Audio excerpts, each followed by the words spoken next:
Greetings, everyone. Welcome to the first module of this gut health optimization program that I have just recently designed/developed and am going to continue updating this thing as I learn more, but this is the first edition. I'll probably make yearly updates to it, but let's go ahead and get started with the first module rather. And I start out this whole discussion by talking about energy. That very overused, ubiquitous term that's used to describe way too many things. And I'm going to introduce the topic by kind of talking about how in biology there is an energy balance when it comes to inputs and outputs, and how that plays into human health, human nutrition, human wellness. So let's get into it. So there it is. Energetics. And as I was just talking about, all biology has an energy balance equation, and it can be summarized as inputs minus outputs equals your subjective experience. So what the hell does that mean? Inputs would be anything that you take into your body. So that could be food, water, obviously, the air you breathe, the alcoholic beverages you consume or otherwise, the supplements and drugs that you take, pharmaceutical or recreational, the information you take in. So it's not just physical things that you breathe in or eat or drink into your body. It's actual information that you take in through your senses. So it could be all basically inputs are everything you take in from your senses or into your body. Social media, advertising, the people in your life, the books you read, the articles you read, the music you listen to, the art, all the TV, radio, podcasts, blah, blah, blah. All of that would be considered inputs into the energy balance equation. Yeah, to be human is to take in inputs. You can't live without taking in stuff. But in order to balance out the equation, you have to have outputs. So what are the outputs? The outputs would be, one, could be just physical exertion, exercising your body, walking, running, lifting weights, all the stuff that human bodies are kind of expected to do and output energy. But outputs could also be cognition. An energy output could be experienced as a lot of mental chatter, a lot of mental processing. Speaking is an output. It's expressing ideas through your mouth, through your voice, working on creative projects, creativity, and any other behavior we consider productive. Caretaking, taking care of your family, your kids, doing chores, doing your job, anything that would be considered productivity would be an output. And where the subjective experience comes in is there's like a running tally, there's a running balance of this equation in any given moment. At any given moment, you could have more, the scales could be tipped more towards the inputs than the outputs, or vice versa. And if your scales are tilted more towards the inputs, you're in an abundant state, and it's going to give you a subjective experience of abundance. And what you do with that abundance is completely up to you. If you fail to move towards the output side, you're probably going to end up getting depressed. But if you actually work towards outputting, you're going to become more towards the balance. And the balance state where the inputs equal the outputs, where your subjective experience is zero, is where you want to be. That is the goal. You want to have this equation close to zero as possible, or at least teeter back and forth. You kind of want to swing back and forth on this one. So the goal to living a happy, fulfilled life is to be at net zero, where the inputs are balanced by the outputs. You want to produce into the world your unique set of inputs that you've accumulated over time into a novel expression. So that's just a way you could say that's what it means to live a satisfactory life, is to output into the system that which you've input, and your output's going to be different from everyone else's output. It's going to be your own unique expression. And that's one of your purposes here on this planet, is to express yourself in a novel way it's completely dependent on everything you've taken in throughout your life. And what happens if the equation is skewed towards one area for too long? So what if we have too much excess? What are the kind of things that can happen to our bodies, to our systems, when we spend too much time in a state of excess, where the inputs outweigh the outputs? We get things like diabetes. I hate to say it, but it's kind of a disease of inaction. It's when you take in a lot of sugar, let's say, and that sugar is not used towards something productive. If you take in sugar and just lay back and just sit back, don't challenge yourself, you don't go physically exert yourself, you don't go serve a higher function. If you just eat sugary foods, carbohydrate-laden foods, and just lay back and watch TV or browse social media, that's the beginnings of pre-diabetes and becoming diabetic, is that kind of behavior, where you just eat carbohydrate foods and don't do anything afterwards. Or if you didn't do anything prior to that carbohydrate intake to warrant the need for carbohydrates. Diabetes is a disease of excess. And obviously obesity is. It's when the caloric inputs just could totally outweigh the caloric outputs. And there's a lot of reasons for obesity. A lot of other reasons for obesity. It's not just a calorie in, calorie out equation mismatch. There's a lot of other reasons we'll get into later. Heart disease. That trifecta right there. Heart disease is usually an accumulation of a lot of blood cholesterol that becomes oxidized and begins damaging the arteries and starts to create plaques. Cancers. Definitely a disease of excess, or rather a disease of suppression or failure to release a very certain kind of energy. A certain kind of toxic energy you've just allowed to seep into your body and stay there. So cancers can happen to people who aren't just totally stuffing their face silly. It can happen to lean people, healthy people too.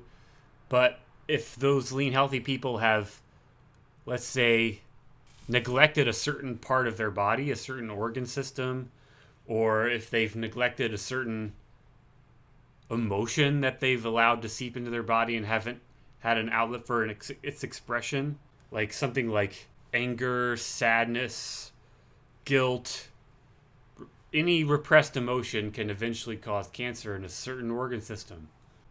Get rid of that cancer. You got to get rid of whatever you have latently built up in the system. And depression. That's just a failure to express yourself. That's basically what depression is just the lack of being able to express your feelings in the truest sense. That's one of the best ways to pull yourself out of depression, is just to express yourself. I'm depressed, I'm sad, blah, blah, blah. Just spew out all that garbage. And then you start moving towards that net zero in the balance equation. And there's a lot of other physical reasons for depression too.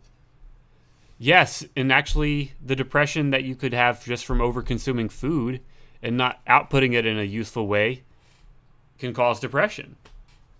If you're not serving a function, if you're not outputting your energy, you're more likely to get depressed. Depression is just another case of inaction, a resistance towards putting yourself into the output state. So then we have diseases of lack.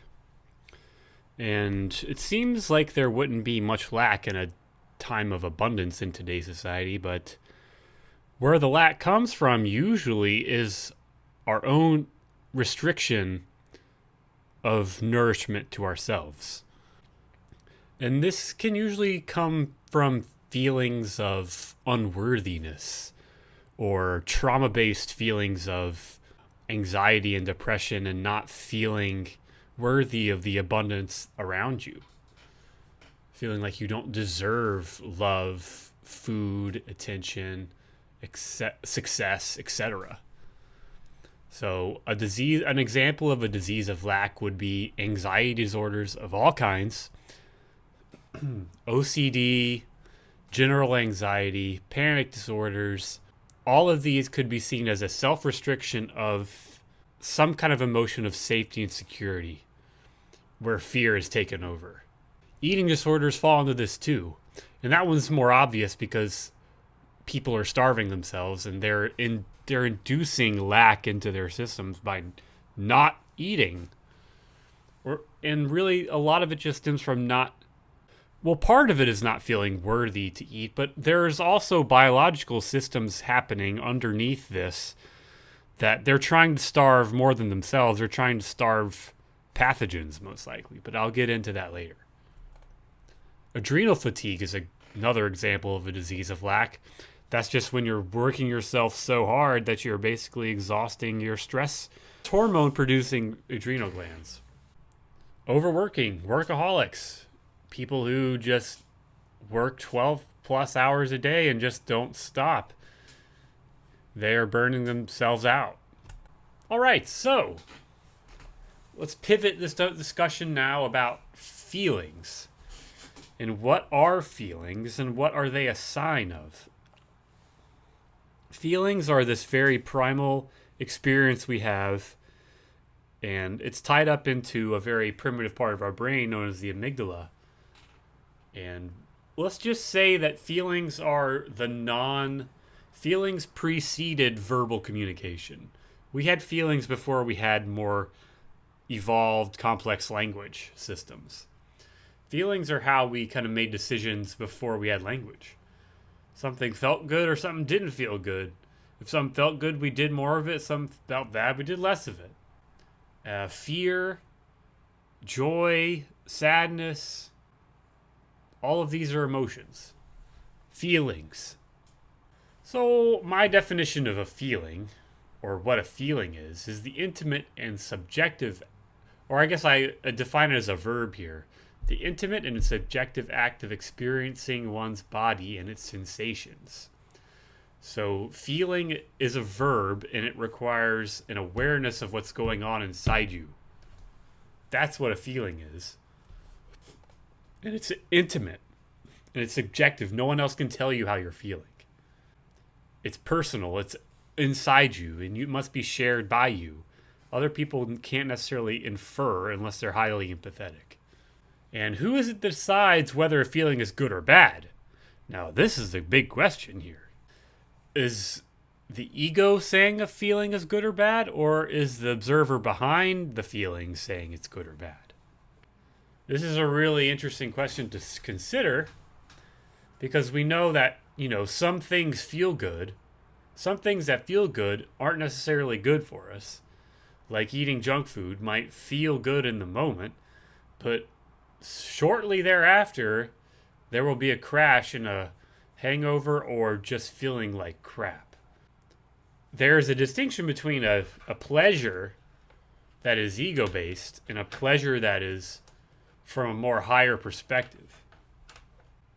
And getting a sense of who's directing the show here is really the hallmark of spirituality. So here's some of those examples of things that feel good that aren't good. Hyperpalatable foods, psychoactive drugs. Sex can even be harmful if repeated often. Sex addiction's a thing. So let's talk about addiction. So in the addictive mind, the animal brain temporarily hijacks the higher brain in response to a fear signal.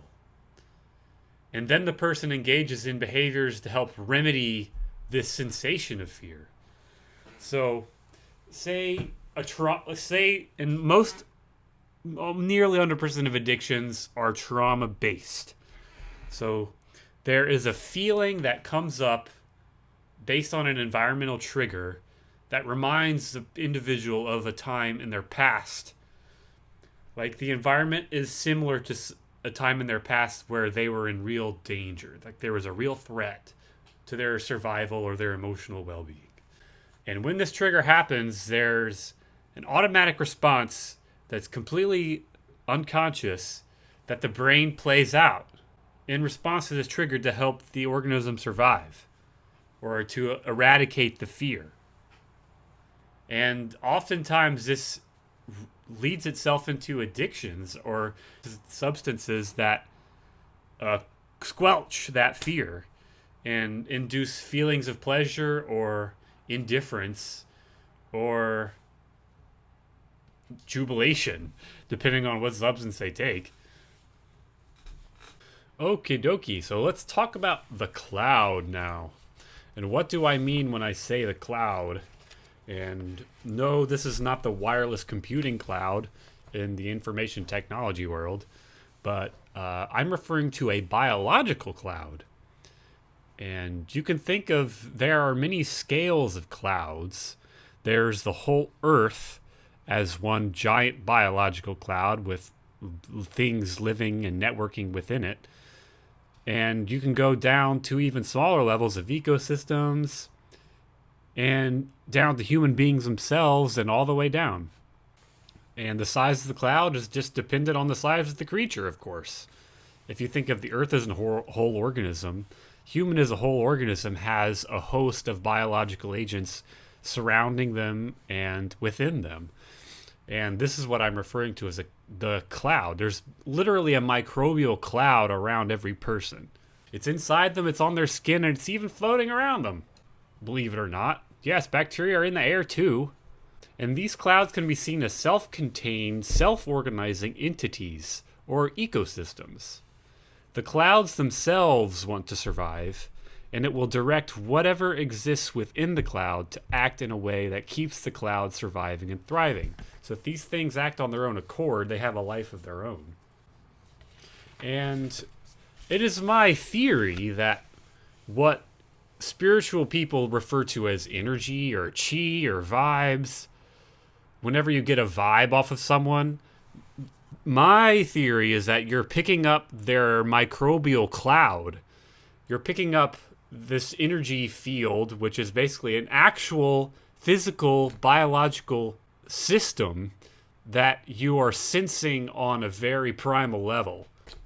That's what we can, like, if you come across someone who has a bad vibe, they probably just have a host of pathogens surrounding them or within them.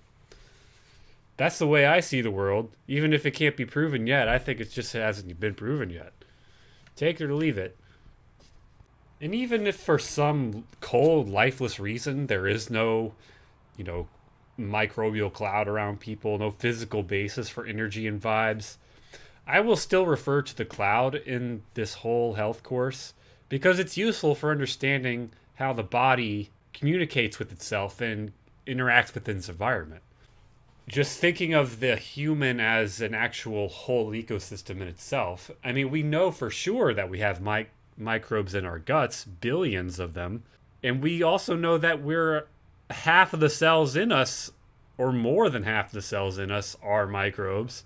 So let's just call this human organism as a cloud. There's the human that needs to survive, and then there's also the microbes within the human that also have a life of their own and goals of their own to survive. The microbes have been here way longer than we have, guys. They're basically just using human cells as a kind of a structure for their own benefit to survive and thrive. Inhabiting a larger organism is a huge benefit to these bacteria and other microorganisms. Oh yeah, I forgot I was having a PowerPoint, so here they are.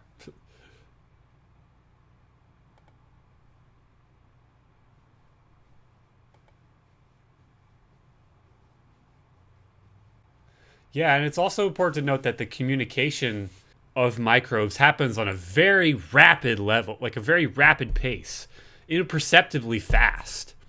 So I think it'll be useful to kind of describe this here. As you go down in scale, things happen much faster. And as you go up in scale, things happen much slower. Thinking like if macros against the expansion of the universe happens on the orders of billions of years. And when you're going down to the micro level, things happen in nanoseconds. So it really just depends on what your frame of reference is from. If your frame of time reference is from the human scale, then you've got a nice swath of macro and micro to be able to, you kind of a balanced reference frame.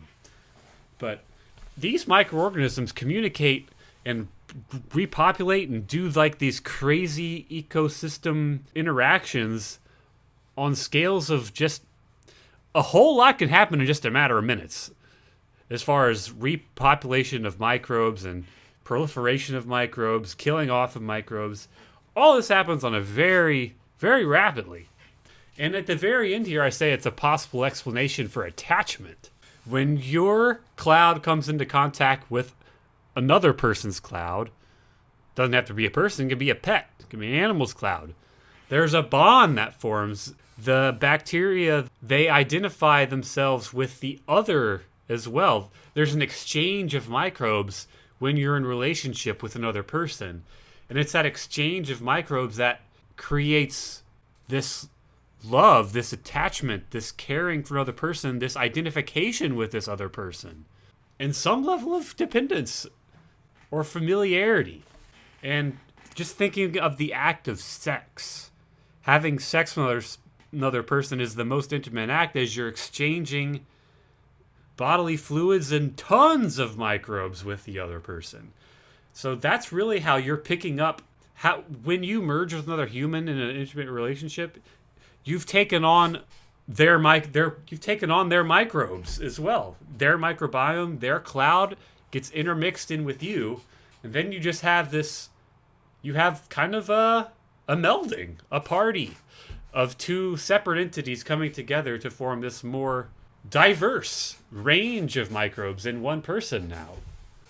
It's both beautiful and potentially upsetting when that other person decides to leave or it doesn't work out, because that's what makes it hurt so bad, because the parts of you that you are identified with are no more. And you have to kind of prune them off over time and then come back to your center.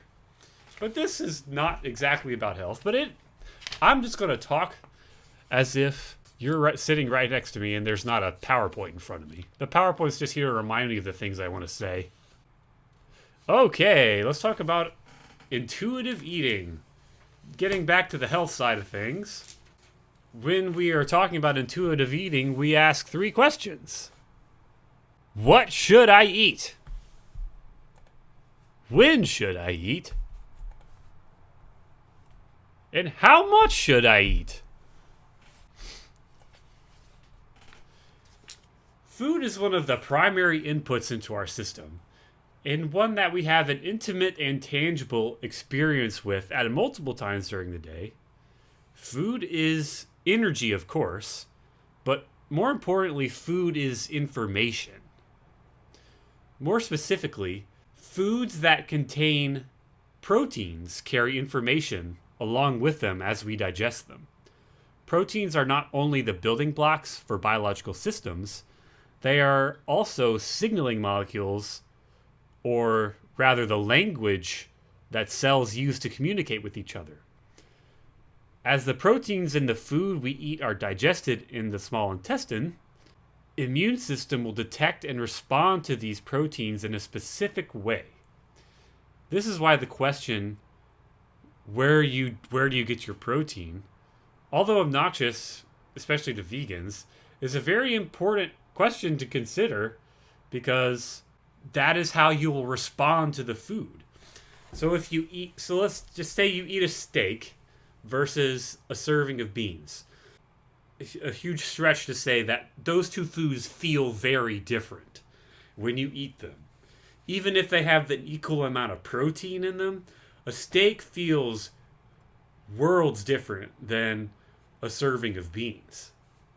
Even with equal protein, it's because the proteins are so different. A protein is a very large molecule of amino acids kind of strained together in this weird puzzle piece configuration. So when you say grams of protein, you're basically saying grams of conglomerated amino acids. And when you finally break down those amino acids, that's how you actually can utilize them. But when you take in those amino acids, your body recognizes the large protein structures, and that's how it deciphers what it was you ate. It's like, oh, that there is a beef protein. And then the body goes in and extracts all the amino acids and uses it where it needs to be used. And then when you eat the beans, the body's like, oh, look, that's a bean amino acid. That's very different. It's going to cause our cells to react differently. Even though there's some of the same building blocks, they're arranged so differently that the body responds to them differently. That's all that really means. So how do we know what we are eating is good for us? How do I know what I should eat? Well, nowadays you can take a food allergy sensitivity test for that kind of thing. You can take a gut microbiome test that can also kind of give you a readout of the microbes that would kind of lead you to believe that you might digest certain foods better than other foods. There's all sorts of actual tests nowadays if you actually want to get some hard evidence of what you should and shouldn't eat. Oh, blood testing too. Blood testing can be useful to know what you should eat if you have deficiencies anywhere in your diet. I'll just say a couple that have shown up in my blood work. Vitamin D. You know, if you're low, if you live in the Pacific Northwest or a northern latitude, you know, you need some vitamin D.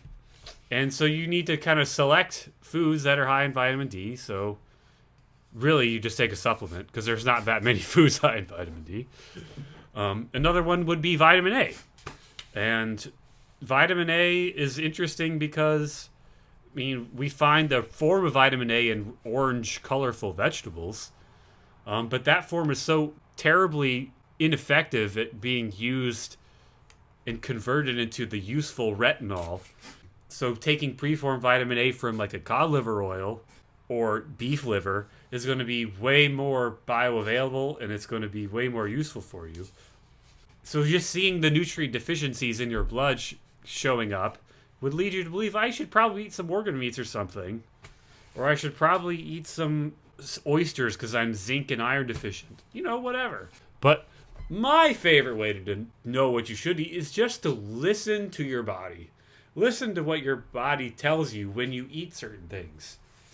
And just honing in that intuition, I think, is one of the most important things anyone can do for themselves. Because by doing that, you don't become a slave to just information around you. You can actually listen to what your body is saying and make decisions based on that instead of making decisions based on logic and knowledge that you got in from the outside that might not even apply to your individual system. That's the thing with all this nutrition and health science, is that it's highly individual. I mean, there's certain broad truths that we can kind of say, but really this is an individual thing. We're all starting from different places. We all have different microbiomes. We all have different history with food. We all have different genetics. To really know what's good for you, you just have to try certain things. You have to try everything. You have to try eliminating everything all at different times. And then figure out what makes you feel good and what makes you feel bad and what makes you feel bloated and what gives you energy and what makes you fall asleep and etc. You have to learn to link your symptoms throughout the day to the foods you've eaten. You don't just have a headache and just be like, oh, damn, I got a headache today. I got stricken with the headache disease. No, almost all headaches are caused by something you ate or drank. There's something irking your digestive tract that's giving you a headache.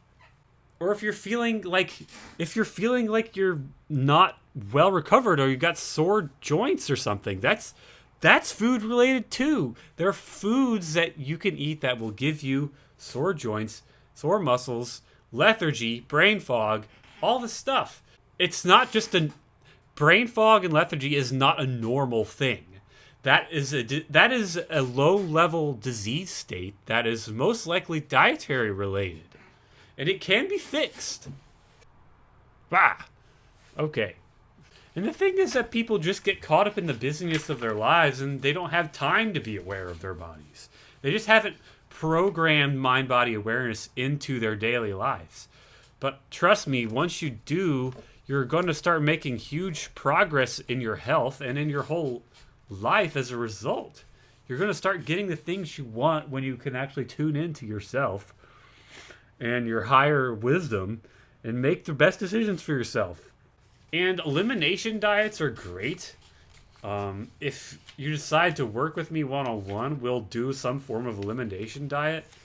And you probably already have a sense of what foods are you're sensitive to, and you can just go ahead and just don't even bother with those. But there are probably a lot of other ones that aren't as obvious. Like, sure, gluten and dairy are pretty big ones, but there are a lot of other foods too that could be causing you problems that you might not be aware of. And trust me, I've been sensitive to pretty much everything at one point. So I can tell you what I've had every symptom under the sun, so I can tell you what kind of symptoms you have and what kind of foods might be causing that. Especially if you give me a list of what you're eating, I can definitely point out the trouble foods for you. The real standard advice is just eat real food, and I'm not going to stray too far from that. Because that's really what you should eat. You should eat real food, and you should take out as much processed food as you can. Shop the outsides of the supermarket and minimize the insides. I'm not going to go into all the different categories of foods and food sensitivities in this conversation, but it's something I can go in real depth about. And it's also more useful just to do it one-on-one too. You might not be reactive to the food itself, but you might be reactive to the mold toxins that the food carries, especially in things like coffee and nuts, dried fruits and beer and herbs and spices that have been sitting on the shelf for tens of years. Intuitive eating, elimination diets, learn what's best for you. I can help you do that if you need guidance. Otherwise, it's really just a lifelong process. And it can be fun if you see it that way. If you like being a scientist and like doing kind of a scientific method around, elimination diets, it can be fun. But if you're someone who doesn't like that, then take a look at this sheet that I'm going to provide. It could be really interesting to just start linking what symptoms you have to certain foods. Okay, I'll catch myself up now. How much should I eat? Okay. It's a very short answer. It depends. It depends on your goals. People trying to put on, mass gain, put on lean muscle, are going to be eating very differently than someone who's trying to, lose body fat or run a marathon. I mean, marathon runners need to eat a lot, but their diet is going to look very different from someone who is, trying to put on bulk muscle. Just the way their training is structured requires a very different dietary input. And how much one should eat is directly dependent on activity levels, of course, your basal metabolic rate, lean body mass, and that's really it. How big are you?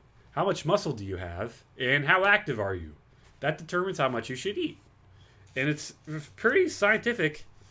And our bodies have a fairly advanced and miraculously detailed way of managing our hunger and satiety signals, minus any hormonal disruption or microbial disruption. Our bodies are very attuned to how much calorically we should eat. And those hormones I was referring to, leptin, ghrelin, and insulin, are the primary drivers of hunger. What happens when we lose control of that natural ability to determine how much food we should or shouldn't eat? Because we all have been there. We've all started eating dessert or something, and now you went from satiated to, oh my gosh, I want to eat everything. Like there's something that comes over you that makes you just want to keep eating. And it's the precursors to a binge. Like as soon as you start eating certain food or Once you start having that hyper palatable food, it just ramps up this reward system, these dopamine flare ups, and you just can't stop. And here are some five factors that kind of cause that to happen. It's blood sugar dysregulation, for one. So it's brain being starved for energy due to a hypoglycemic crash. Then you're going to be craving to eat again. What you might eat more than what you need just based on the blood sugar swings. Parasite infections will also distort your hunger signals in weird ways.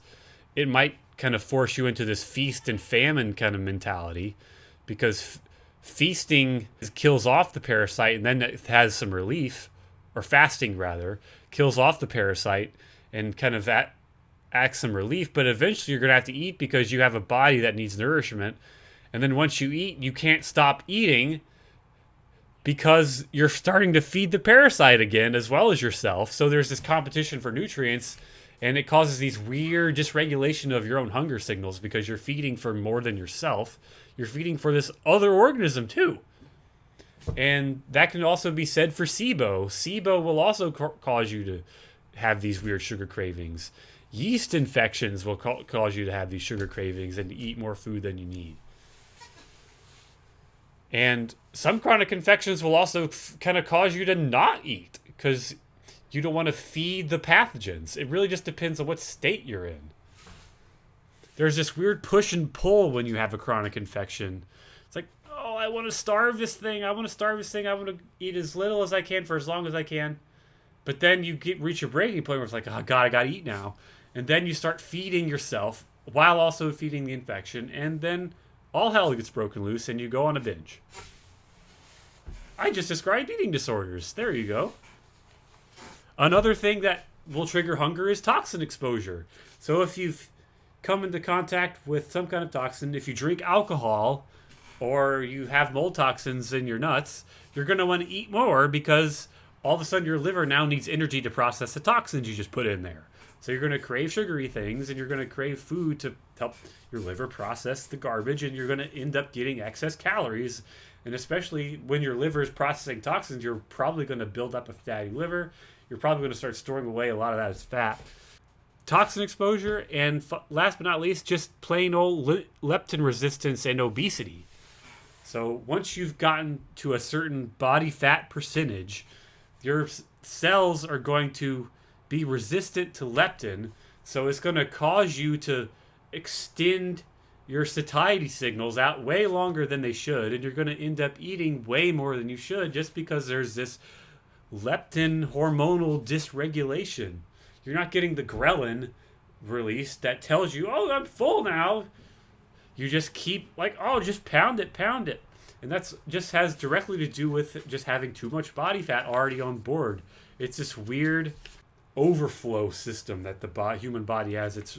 I don't fully understand, but not everything in health is intuitive at this point. So, given all that chaos as far as food eating dysregulation, calorie tracking can be very useful. To just do it for like a week or something, just to see what your weekly calorie intakes actually are. Not that you should like track your calories and tweak as you go, but just to track them for a week in a non-judgmental way and as like a scientific way. Just observe what you normally eat and how much you normally eat. Be like, oh, okay, now I have a baseline, something to work with, and then you can make decisions after that. And then once you've kind of tracked calories for a little period of time, you get a sense of how much calories are in each thing, and you can just kind of gauge how much you should eat or shouldn't eat. Like you can kind of tell how much a meal calorically is once you've done this for long enough. Like, oh, that was about 800 calories right there. So it's useful. I definitely don't think anyone should do it all the time because I think that becomes really anal and orthorexic. All right then, when should I eat? And the answer here is it depends as well. It depends on your goals. You know, those mass builders are going to want to eat more often. So the more often you eat, the more insulin you trigger, and the more you are causing your body to be in a anabolic state, which is a building state. So you're going to always be constantly rebuilding cells when you're in an anabolic insulinogenic state. So if you want to gain mass, you want to put on weight, or you eat less but more often. So you want to do like the 4 to 6 meal a day kind of thing, maybe 600 to 800 calorie meals, just spread out. And the foods that will trigger insulin the most are carbs, sugar for one, but also protein. So the combination of carbs and sugar will guarantee that insulin response. So if you're trying to lose weight, then you do the opposite. You eat more food but less often. So you have like 1 or 2 big meals with no snacking in between. And this is the intermittent fasting approach, because what it does is it shortens your feeding window and it shortens your insulin window as well. So the less time you give your body a chance to put on weight from an insulin standpoint, the less of a chance, or the more of a chance you'll have to actually burn stored fat, and the more weight you'll lose. And this strategy works best if you constrict all of your calories into a 3 to 6 hour window. That's how you can get the most reliable weight loss results, is to restrict your food intake to that window. And if you're just trying to maintain weight, you don't really care about gaining weight or losing weight, you just maintain, you eat 2 to 3 balanced meals per day with a snack here and there, and it's okay. All depends on your goals. That's it. That's it for this first chapter.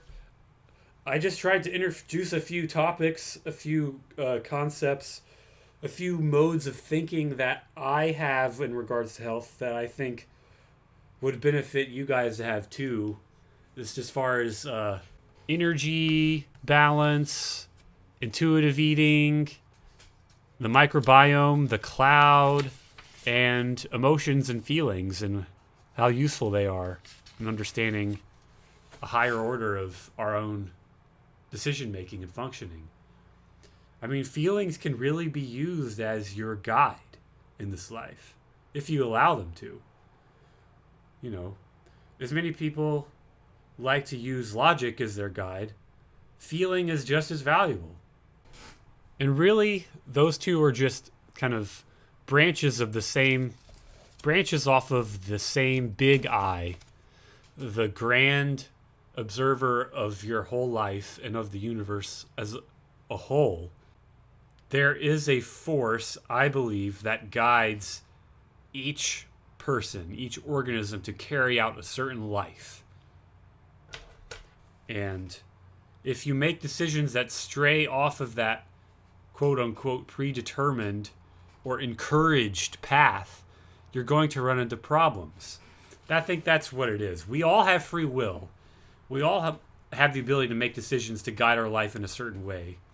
But where I tend to stray from the free will argument is that I believe that there is an encouraged path for each individual person to take. And it's based on their own unique set of gifts and traits and genetics, family upbringing, social, cultural upbringing, everything. There's a unique path that you are encouraged to take, and when you make decisions that have you step on that path, you're going to be rewarded with feelings, with emotions, with dopamine, with serotonin that encourage you to stay on that path and do more of it. And those are the kind of decisions I want to start encouraging you to make, as hard as they might be. And it really is only hard because you've been straight off that path long enough to where making decisions that get you closer to it's going to hurt, because it's going to hurt the status quo. You're going to hurt some people along the way to get yourself to where you are more aligned with yourself and your divine purpose. That's where I want you to be, and getting your health in order is really the foundation for making better decisions for yourself.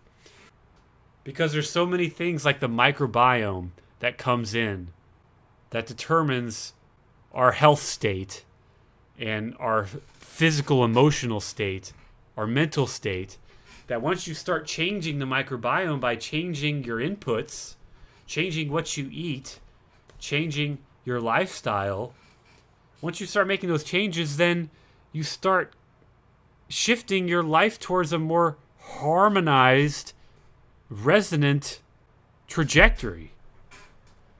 And things start working in your favor.